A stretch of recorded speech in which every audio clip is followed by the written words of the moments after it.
is precious in global trade. Amidst activity, a silent crisis has been gripping the haulier industry.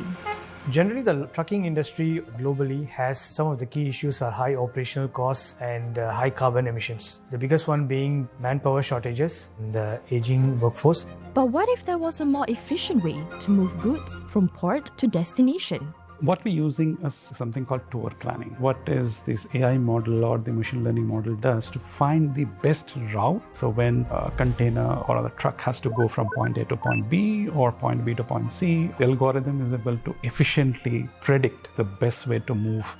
A normal human eye on a picture can only look at 30-40 attributes. Digital Reality Index, it goes beyond 900 attributes on one static picture. Sponsored by. We're moving from the autopilot era of AI to co-pilot era of AI. We are just at the dawn of the robotics age. The more experience you give it, the more capability this AI model can achieve. Hopefully improves productivity, and it doesn't displace more jobs than it creates. How to maintain our humanity if we live more and more digital lives. The new era of tech on CNBC. There's a difference between ambition and greed. Greed is wanting more. Ambition is wanting better, and not just better for yourself, for your family, for your community, for your country. There's no reason to want CNBC if you're not ambitious, right? If you don't want better insights, better returns. And that's not just financial, though money is a part of it. We're talking about value.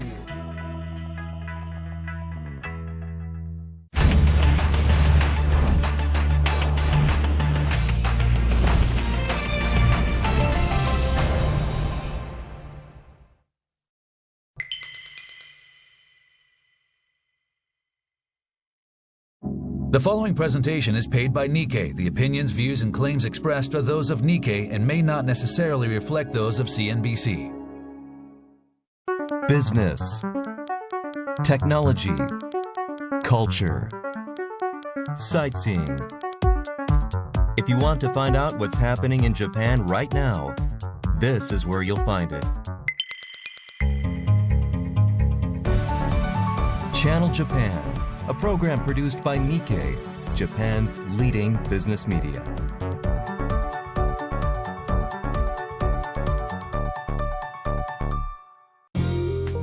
Hi, I'm Makiko Tsuda.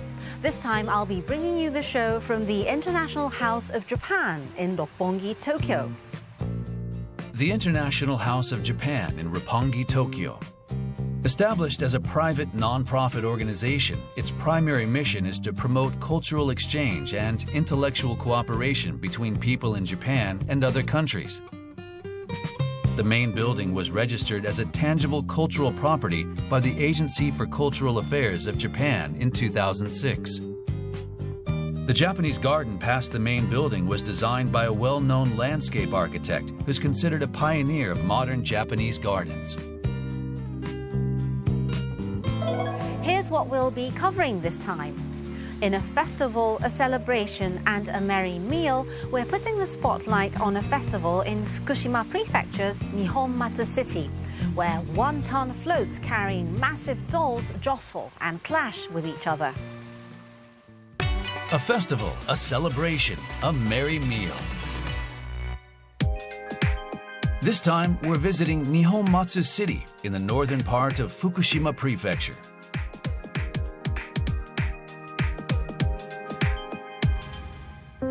A population of about 50,000, it has one of Japan's 100 most scenic mountains, the majestic Mount Adatara. Under the feudal lord Niwa Mitsushige, it thrived as a castle town of 23,000 square meters. Apparently, there's a unique festival held in Nihonmatsu City. Let's ask around. What kind of festival do you have here? Harimichi no Abaredashi. It's a once-a-year event of young people. Abaredashi, or Clash of Festival Floats, started in 1758 in the wake of a major epidemic. floats decorated with dolls to ward off disaster were dedicated to the gods. And in around 1965, to make it more enjoyable for spectators, they started making large-headed figures of characters popular in that year and parading them through the streets. The biggest highlight is the clash of massive floats from which the festival gets its name.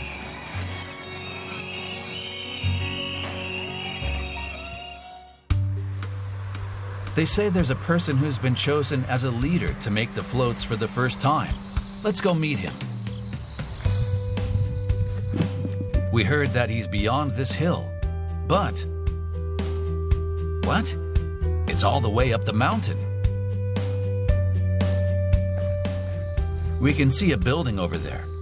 The White House to the left is apparently where that person lives.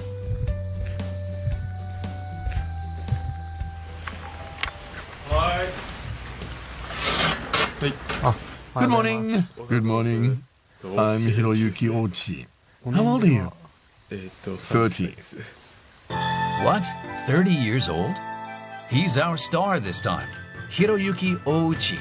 He looks a bit intimidating. Mr. Ouchi lives together with his mother. What does his mother think about him becoming a leader for the first time? I feel his turn has come. In fact, they use a turn and seniority-based system to choose the float-making leader. Regardless of whether or not a person is suitable for the role, it's an unavoidable path that everyone has to pass through. This was originally the home of my grandparents. My grandfather passed away 9 years ago, and my grandmother 2 years after that.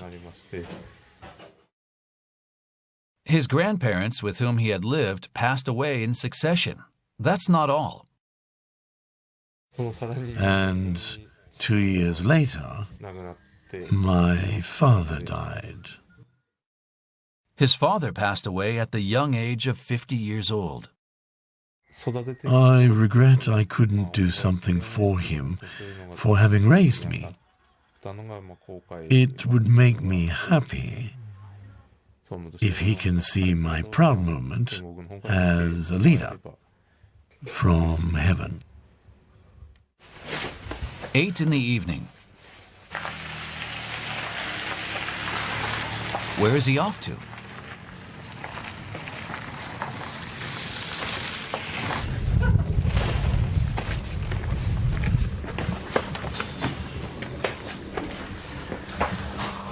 Mr. Uchi, what is this place? We make the doll here. What kind of float is Mr. Ouchi going to make this time? We're making a doll called Gedatsu from one of the kabuki performances. Gedatsu is one of 18 classical kabuki plays. It's a Buddhist term that means freeing oneself from anguish to attain enlightenment. The story is about a man called Kagekiyo of the Heike family in the Genpei War era in the 1100s. He rescues a woman called Akoya, who's trapped in a bell. But Akoya uses her charm to take a treasure of the Heike family from Kagekiyo. Learning of that, Kagekiyo flies into a rage and traps Akoya in the bell once again. To free himself from the troubles between men and women, Kagekiyo is said to have achieved Gedatsu. When did you start the work to make the float? After the Bon holiday this year. I do this every day after work. To make it, a bamboo frame is assembled. Over the frame, thick paper is glued to form the overall shape. Then, paper is layered in detail to create the contours of the face. And from here comes the most crucial part of the process. They start making the all-important facial expression. A key point is how to bring out the feeling of anger. The face is being overseen by the deputy leader, Steeplejack Mr. Sugeno. What he's applying is makeup unique to kabuki called kumadori. I don't think it's the makeup that it's supposed to be. Kabuki makeup is applied with fingers, right? So I think it would look more natural if it feels a bit uneven. I don't think coloring it completely using masking tape will make it pop. By coloring it unevenly and making the eyes bigger than the original sketch, an expression with a very palpable anger is created. Then Mr. Endo, a veteran who drew the sketch, comes over. He appears to have noticed something. I think sharply pulling up the corners of the eyes with kumadori will make it look heroic. If the eyes don't have an impact, it doesn't project strength, and I felt it would be better to make the eyes more prominent.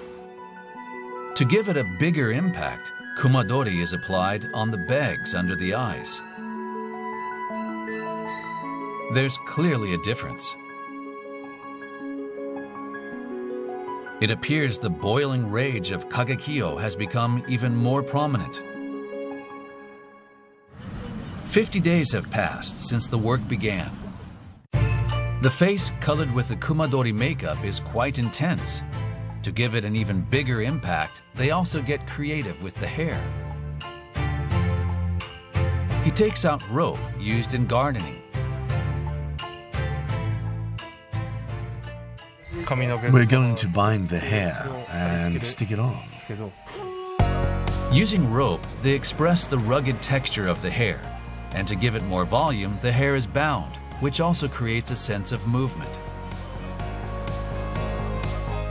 Despite being a group of novices, they're using all their creativity to make it.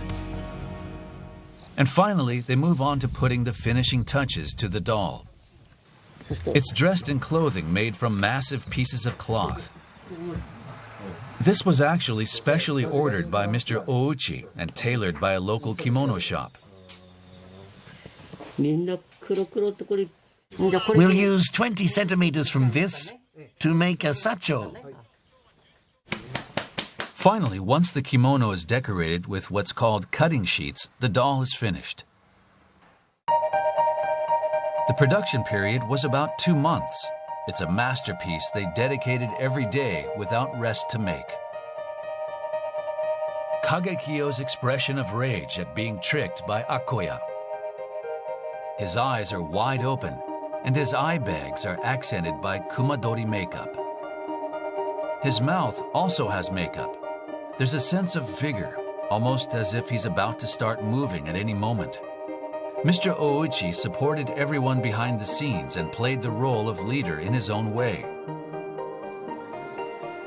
He's especially moved. I was motivated by the desire to make the best float, to show my father and my grandparents. Wheels are fitted to the platform they assembled.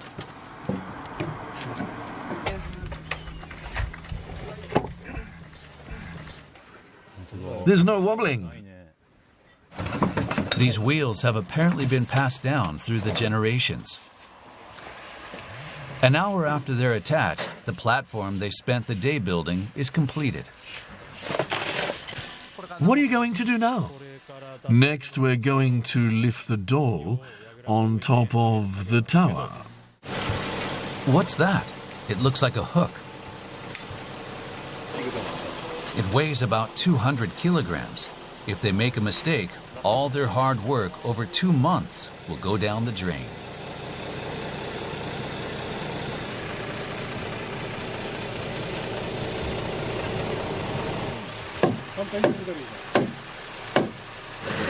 Impressively, the platform and the doll become one. The float is complete. The total weight is about a ton, a massive float called Gedatsu. Kagekiyo's spirited expression makes it hard to believe it was made by young novices. Wow! Impressive. Work to make the float in which they poured all their passion into for 2 months has safely reached completion.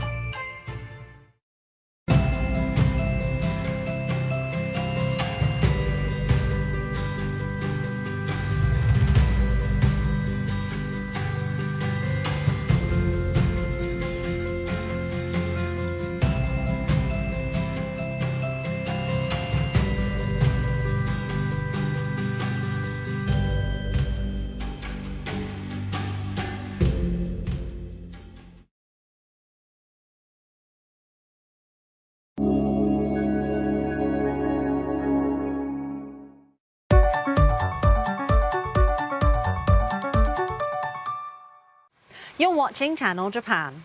We're putting the spotlight on the Harimichi clash of festival floats in Fukushima Prefecture's Nihonmatsu City. What kind of merry meal helps fuel this very physically demanding festival? Take a look. A festival, a celebration, a merry meal. It's the first day of the Harimichi clash of festival floats in Nihonmatsu City, Fukushima Prefecture. As fate would have it, a strong typhoon is approaching East Japan on this day. They're saying on TV that the typhoon is a bit severe. In the end, the first day of the two-day festival was cancelled. Because of that, the parade of festival floats through the town that was supposed to be held on the first day was called off. But Mr. Ouchi looks like he's heading out with another member. Please, please.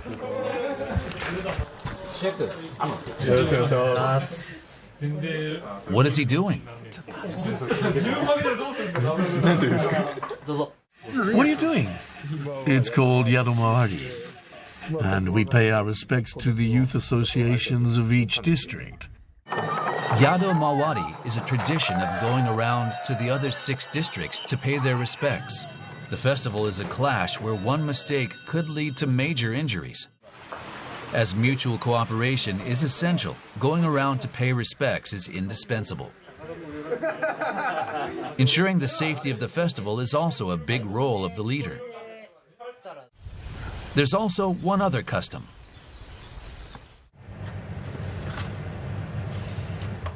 It's a custom of serving a meal at the homes of the chief and deputy chief. That means the families of the festival leader and deputy leader have to prepare a merry meal. We're going to serve zaku-zaku. Zaku-zaku is a local dish of Nihonmatsu City, made by finely chopping the ingredients to give it a zaku-zaku or crunchy texture. The ingredients can be anything, and this time they're using 7 types, including locally grown vegetables and chicken. After lightly frying the ingredients, they pour in delicious well water, rich in minerals from the mountains. A soup made with water from a well at the home. This is kind of exciting. I put in soy sauce and sake. The only seasoning is soy sauce and sake. Very simple. But this soy sauce is actually incredible. It says high-end soy sauce, but I've never heard of it. It says Kikko Tsuru. It's soy sauce from our local Fukushima area. The company was established in 1861, and it's their top grade of soy sauce, winning the Ministry of Agriculture prize 4 times. These dishes are all salty, so you can get your fill of salt from those dishes. This is light tasting. Yes. People often tell me this dish is a bit light on taste. It's a dish served to guests, thoughtfully prepared to go well with other foods on the table. Looks delicious. Our merry meal today is a local dish, zaku-zaku. It's a soup flavored by the ingredients and allows you to enjoy various textures. Meanwhile, in the intensifying rain, Mr. Ouchi, who's been out for Yadomawari. You're back. He looks freezing. Come in. Mr. Ouchi, who's soaking wet, is served the merry meal, zaku zaku, by the others.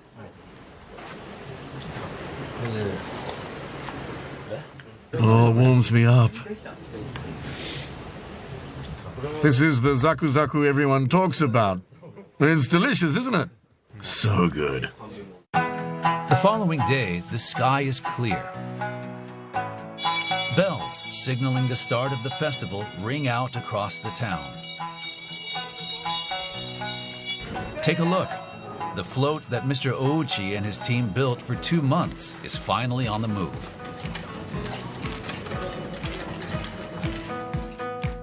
This time, the theme of the floats from all 7 districts is Kabuki. The massive floats parade through the town.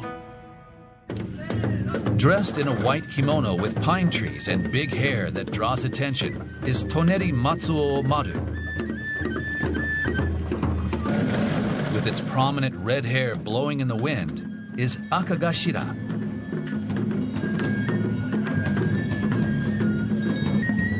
A unique expression created with the eyes and brows exquisitely askew is Benkei.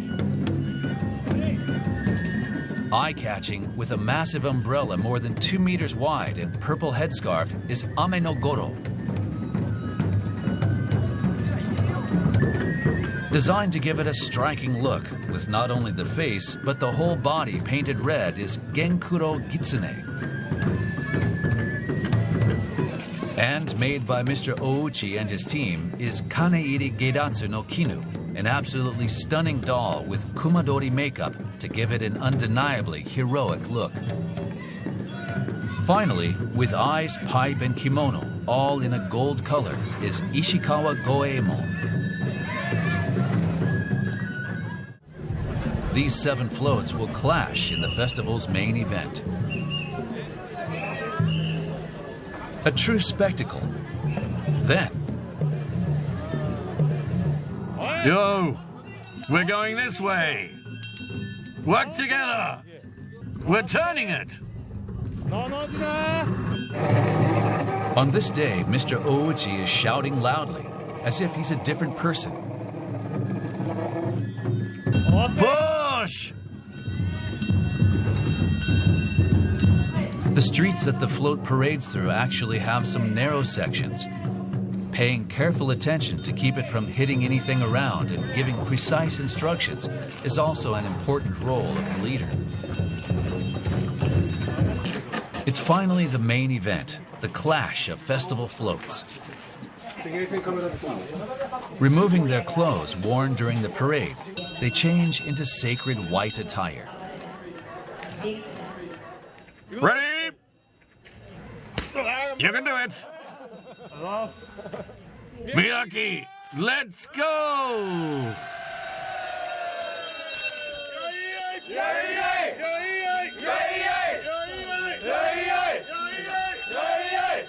We're going!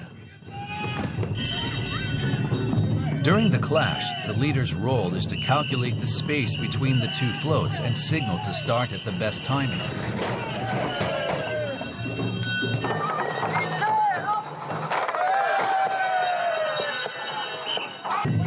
When perfectly done, horn and horn slam against each other. The clash starts at the same time for all 7 floats. While clashing back and forth, they move through the area.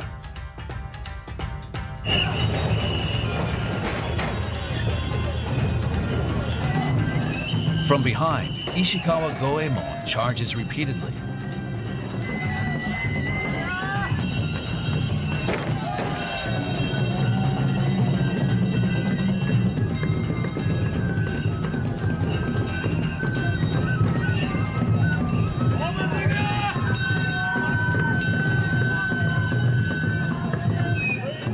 Ishikawa Goemon comes at them again. Will it be able to precisely hit the horns?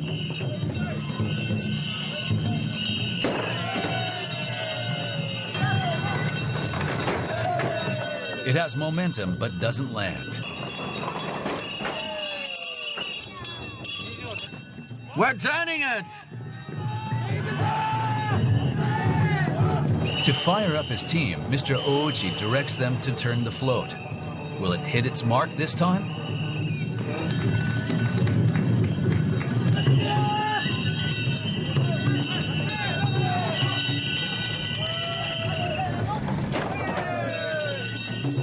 Alas, they fail again.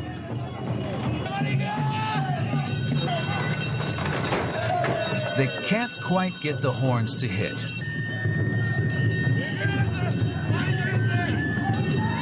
Mr. Ouchi is starting to get frustrated.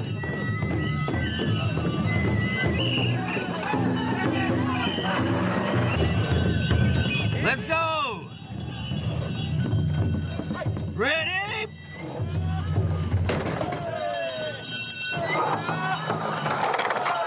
Almost. Only one of the horns hits its mark.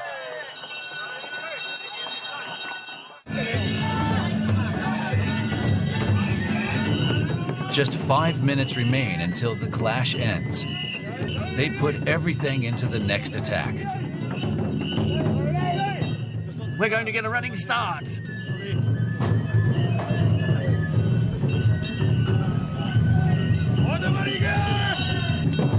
Let's go! Let's do it! Will they be able to get the horns to hit perfectly? The result?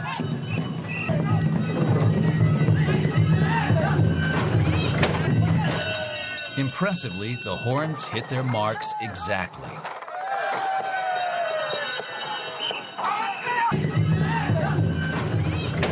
Yay!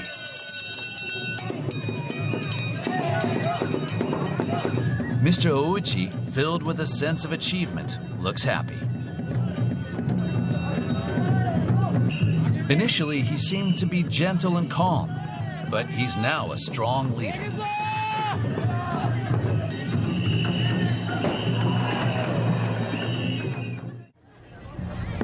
And the clash comes to a close. He has a radiant expression. How was the clash of floats? We were able to succeed, so I'm relieved.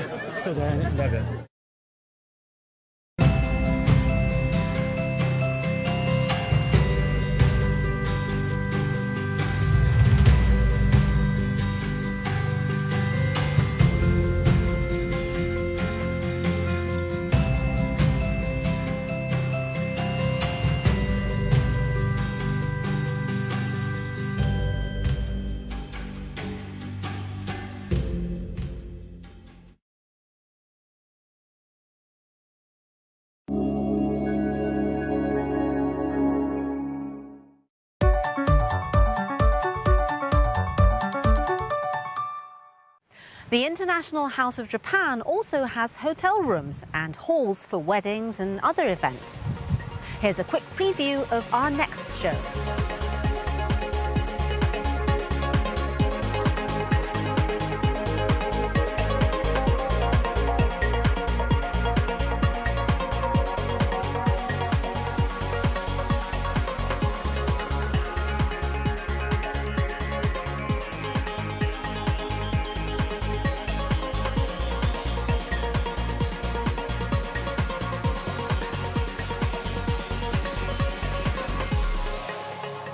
And that's all for this edition of Channel Japan. We have much more in store for you, so join us again. Channel Japan, from the economy and technology to culture. Get the inside scoop on Japan with local, on-the-ground reports and interviews. See a side of Japan beyond the headlines. Discover new ideas and innovations, and stay up to date on the latest trends.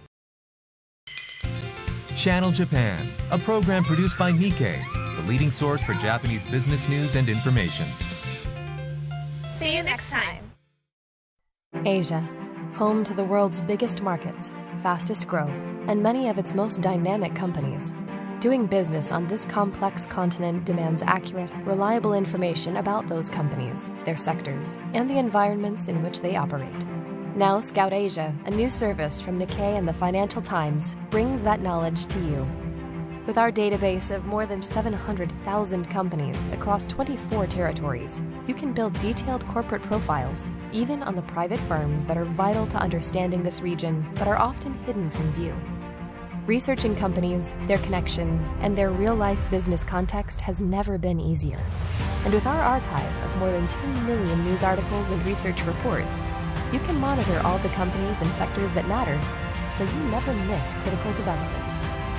Scout Asia, back your investments with unrivaled data, powerful analysis, and world-class journalism. The preceding presentation was paid by Nikkei. The opinions, views, and claims expressed are those of Nikkei and may not necessarily reflect those of CNBC.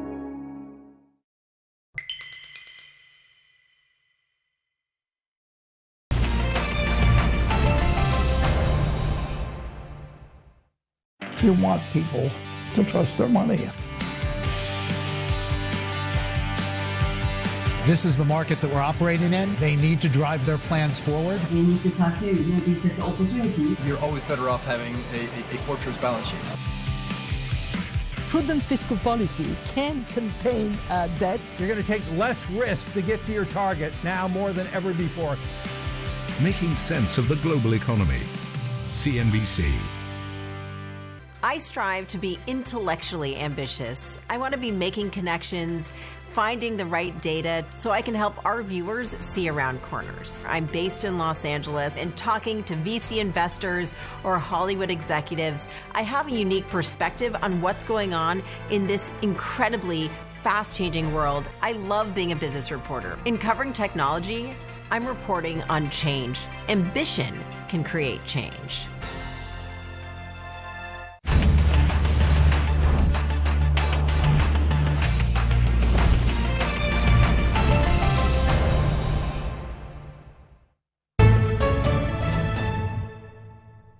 This presentation was paid for by CGTN. The opinions, views, and claims expressed are those of CGTN and may not necessarily reflect those of CNBC.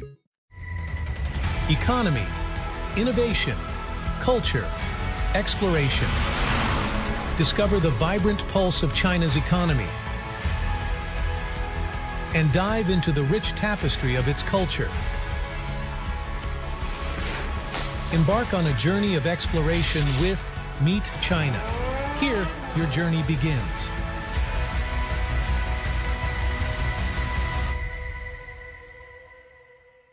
Hi everyone, welcome to Meet China. I'm Lulu. Today we'll take you on an exciting journey across China, from the excitement in the city of ice hockey in the north to the surprising rise of indoor skating in the south. And then we pause for a moment of artistic wonders to explore a mesmerizing exhibition in Shanghai. And that is before I whisk you away to Hangzhou as we explore the life and legacy of Su Dongpo, one of China's most celebrated poets and scholars. So let's dive in. The 2025 Asian Sports Games have created a renowned passion for ice and snow sports across China. Today, I take you to Heilongjiang Province, the heart of the Games, to China's very own city of the ice hockey, Qiqihar. There, you can find people of all ages glide gracefully on the ice.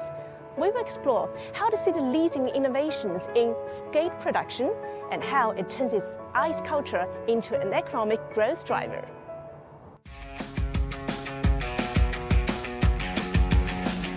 When you visit Qiqihar, China's capital of ice hockey, you'll find people of all ages, from kids to elders, who are passionate about winter sports. The trails carved by skates weave through their lives, marking the growth and rhythm of the city, etched into its unique landscape. We all skated when we were kids. I started skating when I was 4.5. I've been playing ice hockey for 7 years. I started playing ice hockey in kindergarten. I'm 16 now and have been playing for about 7 or 8 years. Look at those kids. They're really enjoying the ice hockey sport here. And every time I catch on an ice board, I can't take my eyes off the athletes' feet and their slick moves. And it's crazy that how they can dance and compete on ice with those steel blades. And every movement is revealing the innovation secret within those steel blades. A thin steel blade bears the weight and force of athletes, enabling them to glide or dance across the ice, while also underpinning the steady rise of the region's winter sports equipment industry. At the largest local producer of ice skates, Heilong Skates, innovative technologies and craftsmanship continually infuse new vitality into production. In 2022, the company pioneered the new titanium alloy ice blade. What I've got here is the skates blade made of titanium alloy. It's very light, weighing at only around 330 grams, 10% lighter than the traditional aluminum alloy skates, which could be the game changer for clinching the victory on the ice. You can see that the entire structure of this ice blade is different. We've adopted a T-shaped design for the blade tube, a departure from the traditional round or oval shapes. Paired with the titanium alloy material, this design ensures exceptional stability and control. The cross-sectional area has been reduced by over 50%, significantly cutting down on motion resistance. In recent years, driven by major winter sports events like the Beijing Winter Olympics, the company's sales have been steadily increasing. Their production line has been upgraded to the world's first robotic intelligent ice blade manufacturing system. This is our automated production line, where 7 robots have streamlined the traditional 108-step process of making ice blades to just 1 minute per pair. With an annual production capacity of 3 million pairs, the consistency of our products has reached over 99%. And this year, the Asia Winter Games held in Harbin have rapidly heated up the demand for winter sports equipment, creating new opportunities for Chinese independent brands to expand globally. With the Asian Winter Games in full swing, public enthusiasm for winter sports has surged, driving our 2024 sales revenue up by 50% compared to 2023. In recent years, we've also started receiving international orders. For instance, in 2021, we secured orders from South Korea and Japan, and even Mexico in 2023. Over the past 2 years, our export orders have been steadily increasing year by year. Heilongjiang, once an old industrial base, has now become a leader in China's winter sports equipment industry. In recent years, Chinese winter sports equipment companies have embraced AI and digital technologies, boosting innovation and public interest in winter sports. Official data predicts that the market will surpass 100 billion yuan by 2025, growing at over 20% annually.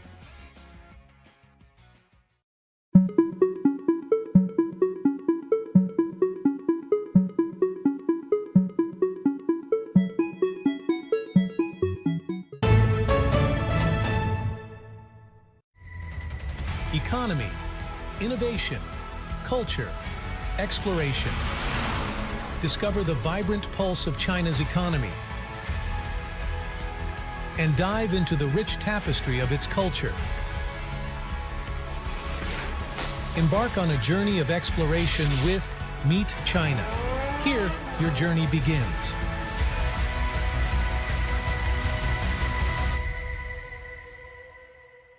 Ice and snow sports are no longer for the north anymore. Thanks to the rise of indoor ski and ice skating facilities, people in the warmer southern part of China can also join on the fun. For instance, in the tropical city of Shenzhen, those facilities are drawing crowds, including those visiting from nearby Hong Kong. Today, we'll take you behind the scenes of a massive indoor ski resort in Shenzhen. It's still under construction, but it will soon become the largest of its kind in the world. Never thought I would be skiing in Shenzhen, the city that never sees snows, but it's actually feeling not bad. It's 20 degrees Celsius outside, but the excitement of winter sports is just a step away in this indoor snow arena. Both local and nearby visitors are flocking here to experience the magic of snow. I've always wanted to go to the north to ski, but never had the chance, so I came here to give it a try. I saw so many people posting about skiing on social media, so I got interested and wanted to try it out. Ice and snow are always appealing for people in the south, many of whom may have never seen snow in their entire lives due to the warm weather. After Beijing hosted the Winter Olympics in 2022, a remarkable winter sports boom has spread across the country. The ice and snow craze really started to heat up about 2 years ago. Many new snow venues have opened in surrounding areas. We have a lot of customers from Hong Kong who are eager to experience our winter activities here. We're from Hong Kong. We just came 5 minutes. It looks great, yeah. I think, did you enjoy it so far? You like it? I've heard of this place for a long time but never dared to try it. This time, my friends brought me here. To be honest, this is just my second time here. You know you may fall, but the more you fall, the braver you get. It's all about challenging yourself. The excitement doesn't stop here. Just a short drive away, Shenzhen is gearing up to open the world's largest indoor snow slope.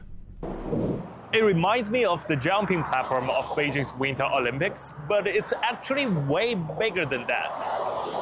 Our construction spans a total area of 339,300 square meters, including 100,000 square meters dedicated to the snowfield. We anticipate completion by August 31st, with trial operations set to begin in October of this year. The ski slope covers an area equal to 11 football fields, and the highest vertical drop reaches 83 meters, approximately equivalent to a 25-story building. So this is it. We are on top of this.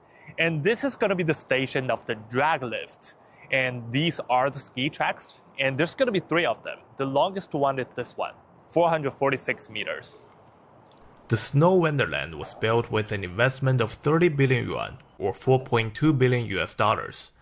It aims to attract tourists not only from the Greater Bay Area, but also from Southeast Asia and beyond. According to developers, its facilities are capable of hosting international ski competitions 365 days a year. Ice and snow sports are an exciting category for young generations, with Shenzhen's average resident age being just 32.5 years. The growing passion and expanding infrastructure mean winter sports are becoming increasingly accessible for people in the warmer south. This presentation was paid for by CGTN. The opinions, views, and claims expressed are those of CGTN and may not necessarily reflect those of CNBC. Shifting gears now to something truly imaginative. At an art exhibition in Shanghai, light takes center stage. A group of young artists have brought life to light, discovering its invisible connection with human heart and soul. Join us now as we step into this luminous world to see if we can uncover our very own inner glow through themes like self-discovery, connection, and inclusiveness.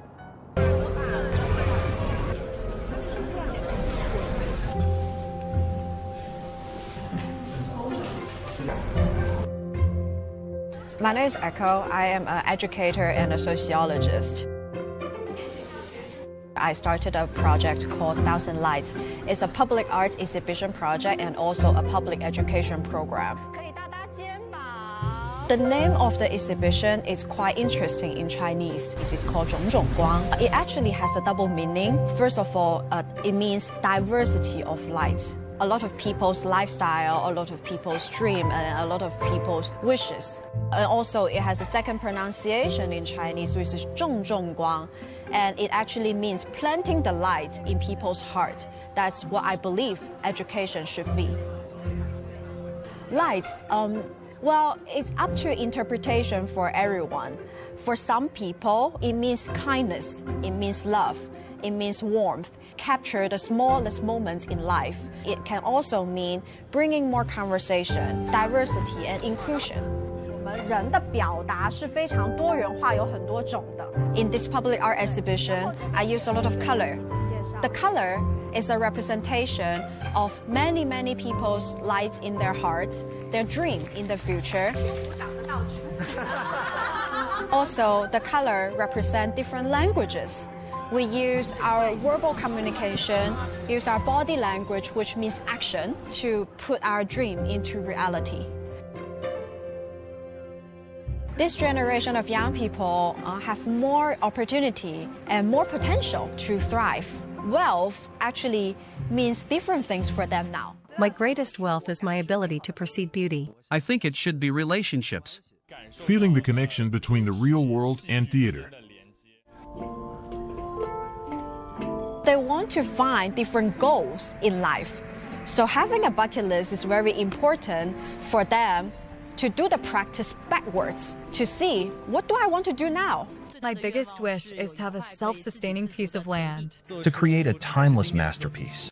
For everyone to be able to participate in the act of creation. My wish is to do well in what I am working on right now. In the exhibition, there's an item about a headphones. When I was in the deaf community, I find that their ways of communication is very diverse, it's very interesting. Some of them, they use verbal to communicate. If you want, you can be yourself. And then some of them, they use sign language to communicate. My name is Li Xiaofan, and I am deaf.ai in China. In China, there are very few photographers who specifically focus on capturing people with disabilities.so. I started this project dedicated to photographing people with disabilities, giving them a voice. I want to be a photographer who does this.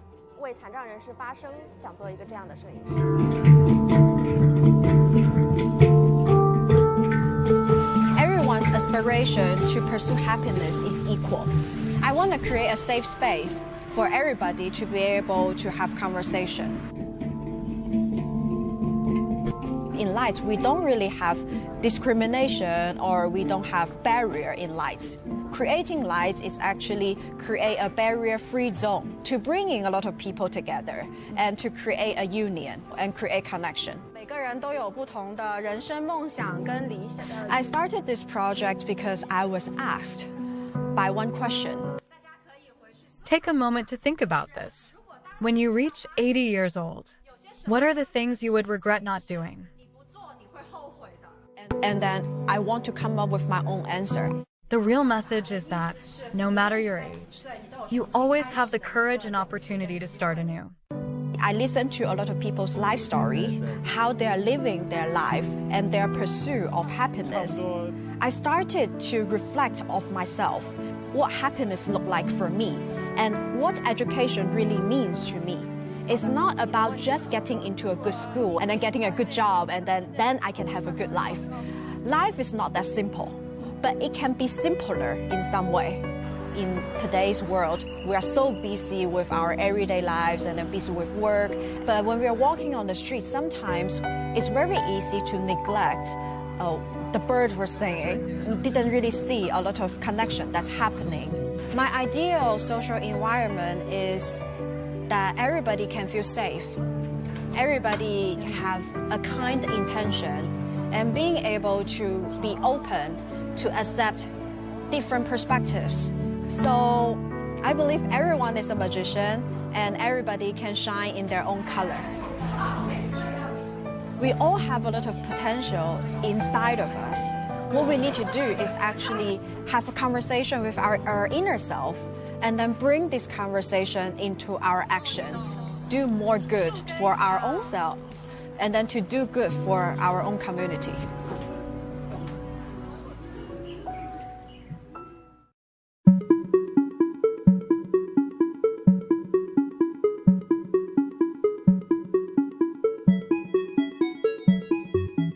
Now we're going to shine a light on one of China's brightest literary stars, Su Dongpo. Even more than 900 years after his passing, he continues to inspire as a cultural icon. Known for his literary brilliance and even his creativity in culinary, Su Dongpo turned his life's challenges into timeless masterpieces. Now we will travel to Hangzhou, where he once served as an official, and explore how this picturesque city helped to shape his extraordinary legacy. Hello. I want to make Dongpo pork. This is premium pork belly. Can you weigh this, please? Let's see how heavy it is. 1 kilogram. A little over 1 kilogram. I'm in Huangzhou, a district in Huanggang City in Hubei province. This place is actually inseparable from one of China's most famous literary figures, Su She. He was a man of many gifts, a statesman during the Song Dynasty, a poet, a calligrapher, and surprisingly, a big gastronome.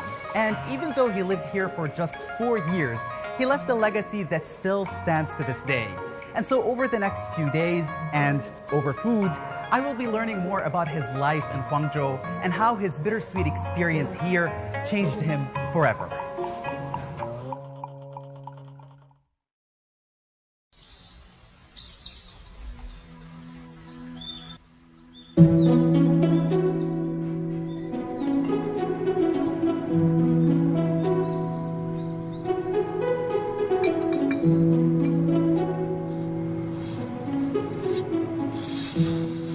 Clean up the wok, add water a little bit, light up hay and firewood, cover them to reduce flare. Waiting patiently, hurrying up has no meaning. It is done when long cooking is over. Huangzhou has good pork. The price is low as that for dirt. Rich people there refuse to eat. The poor don't know how to cook. I take it every morning in a bowl and satisfy my stomach till I'm full. This ode to pork was written when Su Shi was exiled to Huangzhou. Who was Su Shi, the creator of Dongpo pork? Why was he exiled to Huangzhou?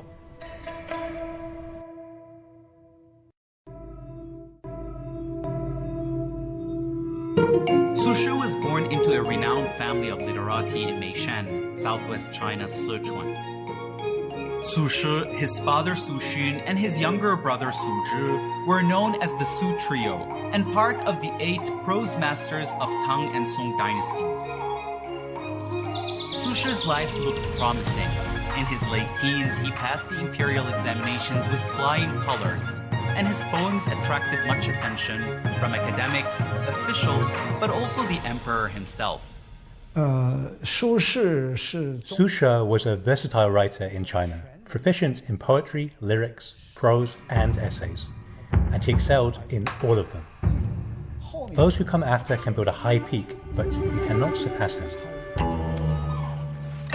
Su Shi's life was both incredibly glorious and extremely tumultuous. The greatest setbacks in his life were the 3 times he was exiled. The first was to Huangzhou in Hubei, the second to Huizhou in Guangdong, and the third to Danzhou in Hainan.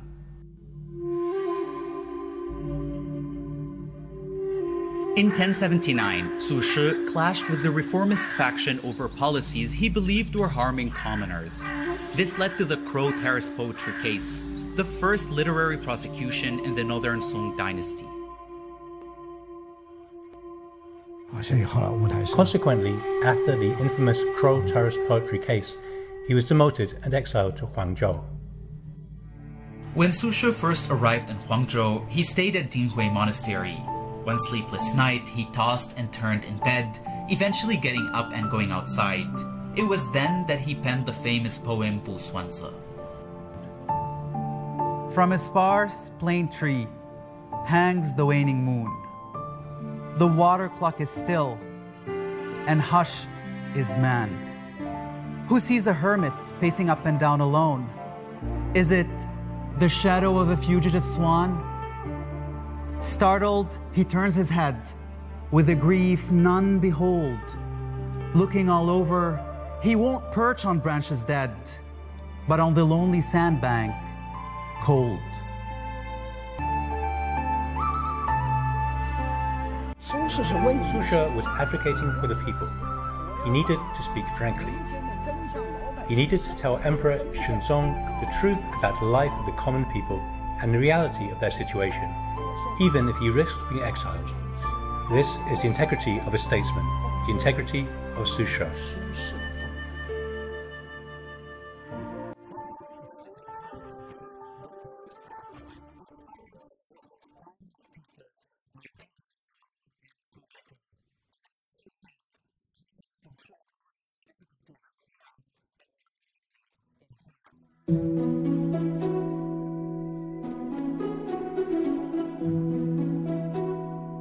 Huangzhou tofu, Bahe lotus roots, Fankou catfish, and Wuchang rice wine are renowned as the 4 major specialties of the eastern Hubei region.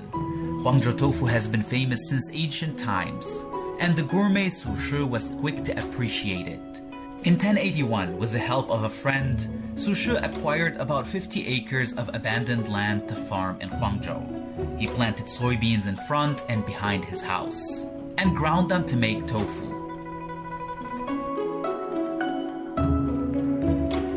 Boiled beans as cream, and soybean fat as butter.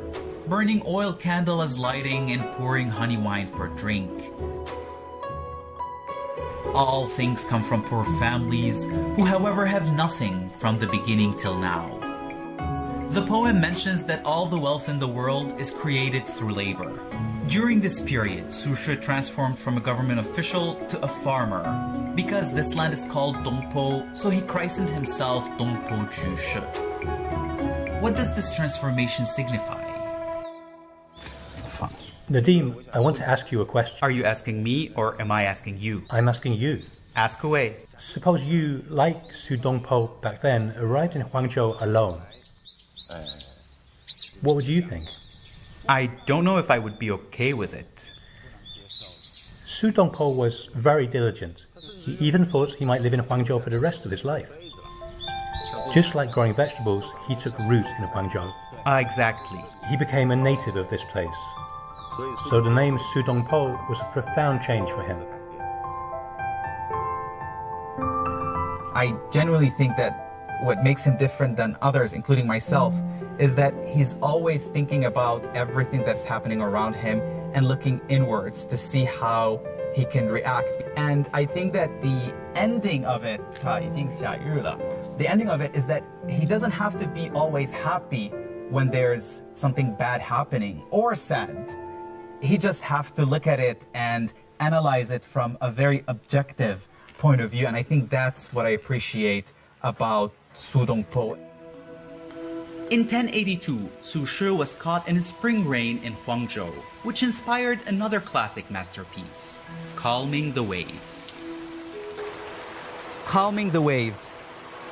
Listen, not to the rain beating against the trees. I had better walk slowly while chanting at ease. Better than a saddle, I like sandals and cane. I'd fain, in a straw cloak, spend my life in mist and rain. Drunken, I am sobered by the vernal wind shrill, and rather chill. In front, I see the slanting sun atop the hill. Turning my back, I see the dreary beating track.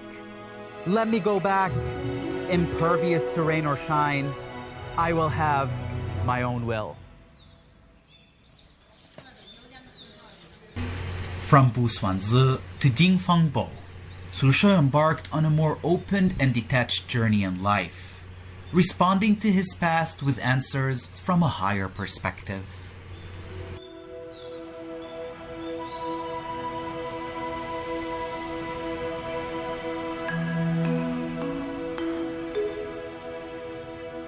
In old age, reflecting back on his lifetime, Su Shi saw in banishment his most defining moments. In Zi Ti Jing Shan Hua Xiang, he wrote, "Heart as dead as ashes of wood, body adrift as unmoored boat. Achievements to account for thy career, Huangzhou, Huizhou, Danzhou." And so over the years, Su Shi's visions broadened, and he was able to see things beyond worldly achievements. The extraordinary experiences that he underwent in 3 sites of banishment would prove to be his most valuable way for transformation, not just as a poet, but as a person. Su Shi eventually would conclude that love for life is far more important than success.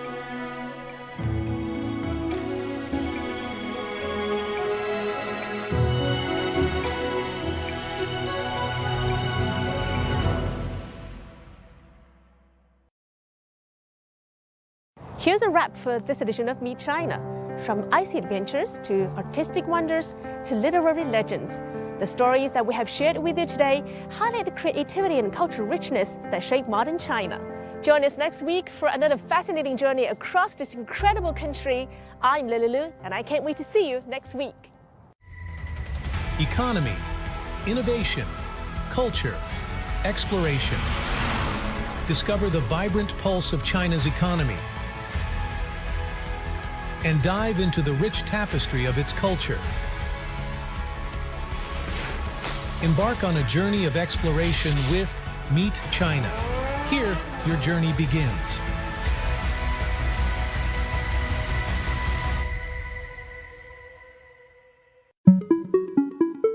This presentation was paid for by CGTN. The opinions, views, and claims expressed are those of CGTN and may not necessarily reflect those of CNBC.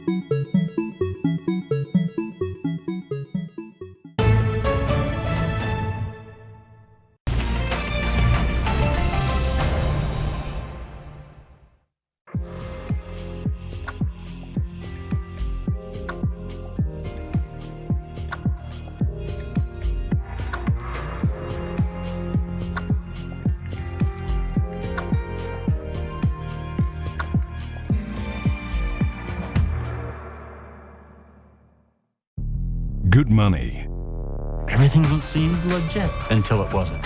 Good times. The lavish lifestyle, the houses that they're used to. Is never enough. Someone who has a goofy social media presence could be laundering $4.5 billion worth of Bitcoin. Fame, fortune, and fraud. His stories were so good, they all fell for them. I believe in getting justice.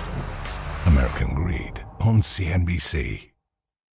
Every new vehicle we put out, we're improving fuel economy and emissions. We need a balanced and a fair energy transition for everyone. The total value chain of battery will be very important. Improve our operational efficiencies and reduce the consumption of natural resources. Environmental sustainability is a must, and energy security is another pillar. Renewable energy is cheaper than electricity made from fossil energy in 90% of the world already today. Fostering sustainability on CNBC. I think ambition is really an extension of faith. If you first off believe in yourself, that gives you the power to chase your dreams. My ambition starting out was to have a career, not a job. I wanted to be excited to go to work every day and go someplace where I could grow, learn, and engage. CNBC viewers are definitely ambitious, and I think most of them see their money as a tool, a way to pursue their dreams and pursue their goals. I hope to always be a clear, accurate, and investable voice for all of our viewers. You learn a lot here at CNBC. It's also a lot of fun.